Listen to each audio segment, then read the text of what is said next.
Is Gen Z in a mental health crisis? Yes. Yeah. Basically, since the early 2010s, our mental health has just tanked, especially for girls. So we started to see these spikes in anxiety and depression, things like eating disorders, but also rise in self-harm and suicide. So, for example, in the US, between 2012 and 2019, the suicide rate for white middle-aged men increased by 3%. But for girls aged between 12 and 14, it increased by 138%. And the statistics on self-harm are equally as horrific. So something happened around 2012 that is particularly affecting girls, but as a whole is affecting the entirety of Gen Z. How much of this is laid at the feet of social media, do you think? Well, I would say a lot, but obviously it's debatable. So some studies show like a negligible impact of social media. Others show that it's terrible.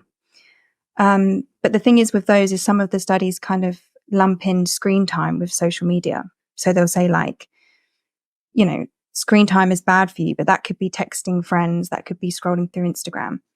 So they're kind of unreliable. But I think the most compelling bit of evidence is the timeline. So mental health started to decline in the early 2010s. The iPhone came out in 2007. Instagram came out in 2010. Editing apps started to come out around 2013. And also the fact that it's particularly affecting girls. We know that girls spend a lot more time on social media. All the other explanations don't really seem to add up when it comes to why it would be girls.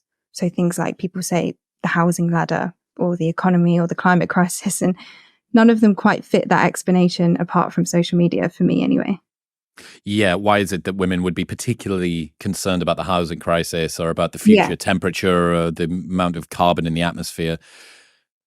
What is it that's causing, beyond just the excessive use of social media, what's the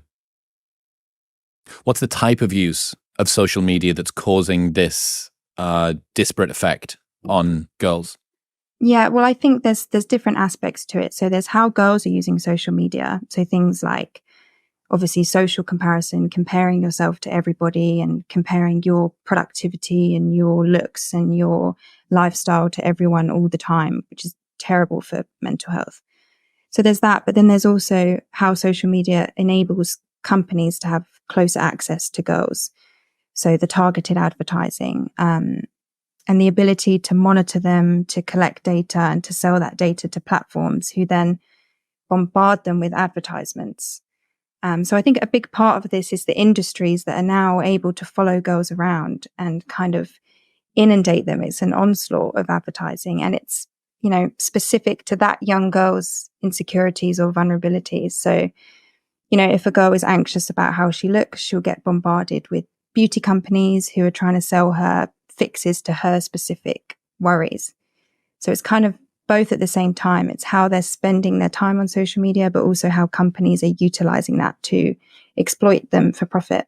Yeah, dig into that. What are the companies that are targeting monetizing mental distress of girls online? How are they doing this?